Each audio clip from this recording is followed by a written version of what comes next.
Good morning, afternoon, or evening. This video was inspired by what came up in me this morning and integration. So I want to talk about the negative cycle between men and women. That's like the bigger pattern between men and women, but it plays out every day among us in all of our relationships. So this is the bigger pattern, and you can see that it will play out in different ways, but this is the overall what's happening and how we can change it, how we can see it differently and how we can change it. And I am a marriage and family therapist, becoming a spiritual life coach, and somebody who has been on her own journey of woundedness. I recently got a divorce and realized that everything I had learned and everything that I had experienced in my relationship was not really what I wanted, was really coming from woundedness. And so I'm on a different path now, a new path of, okay, what does it mean to be in real connection?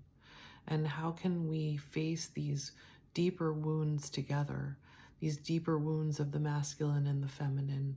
How can we face them together and in partnership? Because we've both been wounded. Okay, so I'm looking at this bigger picture. The negative cycle between men and women, and a lot of this comes from EFT, or emotionally focused couples therapy. But then it evolves into a different way of looking at things and healing. Okay, so this is the distress cycle. Stage 1, a longing for connection and an unsafe emotional environment. Men are often raised with the message, don't feel, don't cry, don't be weak. It's not just men. I was raised with the same sort of message, and I think there was also some confusion between masculine and feminine roles. In my family, it was a little bit different. So the masculine was the feminine and the feminine was the masculine, but there was all kinds of like confusion. So women may also be getting this same message. They learn to disconnect from their emotional world, but I'm going to focus on the men though right now. They learn to disconnect from their emotional world early, but this creates internal isolation. Women are socialized to prioritize connection and care and are also taught to abandon their own needs in order to maintain relationship. Both men and women begin the relationship already fragmented inside. Stage 2, misattunement and wounding. When pain or fear arises in the relationship, the woman might reach out emotionally, but it's from anxiety, and so they might criticize or protest because she doesn't feel met or seen. The man may shut down, withdraw, or become angry, not because he doesn't care, but because he feels inadequate or overwhelmed. This creates a classic EFT protest-withdraw cycle. The more she reaches out anxiously, the more he pulls away. The more he pulls away, the more she reaches out anxiously and panics and pursues. Neither feels safe and both feel unseen. Stage 3 is escalation or collapse. Eventually, women may collapse into overfunctioning or caretaking, trying to soothe the man so that he doesn't become explosive, withdrawn, or unavailable. Men, unable to name their pain or needs, can become emotionally avoidant, physically absent, or even abusive out of shame of not being enough. The woman starts protecting the emotional field because the man doesn't know how or refuses to show up for it or even acknowledge it. She becomes the emotional manager even as she starts to lose herself. Meanwhile, the man might unconsciously experience her strength as threatening And instead of rising, he doubles down on control or disappears. Does this sound familiar? It's a very painful cycle that a lot of us experience. I would even go as far as saying most of us. But that could be where I'm coming from. So what was going on for the men? Abandonment of emotional self. Most men learned early that emotional vulnerability equals weakness, equals rejection. So they buried it. Shame and inadequacy. If he can't provide, fix, perform, or protect, many men feel useless or unlovable. So they're feeling shame and inadequacy. And that shame turns into anger, defensiveness, or shutdown. So they're also experiencing fear of intimacy and exposure. If a woman gets too close emotionally, she might see the parts he hides, his fear, grief, and doubt. So he pushes her away so he can stay strong. Reactivity to female emotional power. Women's emotional intensity can feel terrifying to a man who was never taught to stay present with feeling. He may interpret her emotional expression as attack and go into fight, flight, or freeze mode. So the deep truth underneath is that she longs to feel emotionally held, and you can see how he would not be able to do that. And he longs to feel emotionally safe, and you could see how she wouldn't be able to do that. And both are operating from unmet needs and protective strategies. Without repair, the cycle becomes passed down through generations, which we see, playing out in different forms, but with the same emotional blueprint. But Einstein said something like, you can't solve a problem at the level it was created. So let's take a higher perspective. Let's reimagine this romantic partnership.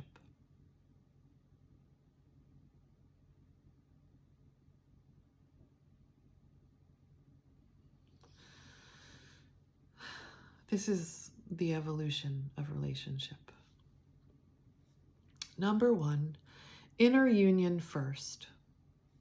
We don't come to complete each other. We come as already whole beings. We need to call in the spiritual. Call to share love from overflow, not lack. Higher love starts with inner union and integration of the masculine and feminine energies within. Each partner takes responsibility for their own emotional experience and spiritual alignment, aligning with their spirit or their higher self. So they're reaching for that healing of the woundedness from their spirit or their higher self or God, and they're not reaching for it from their partner, but they know that they have it within them and in the field around them. Okay. The relationship is a mirror and a field for continued integration, not a source of identity or self-worth. So this new model prescribes sovereignty plus independence, self-love as a foundation, and parts work, energy balancing, and inner masculine and feminine healing. Okay. Number 2, radical responsibility and vulnerability. We own our own triggers, name our own needs, and stay present with discomfort, because we know that's where the alchemy happens. That's where we co-create in our present reality. This has never been done before. We've just been living over and over again the same cycles. So we are creating something completely new, and we're doing it in the present moment. We're co-creating it in the present moment and healing our parts often at the same time as they come up, as they come into our awareness. Okay.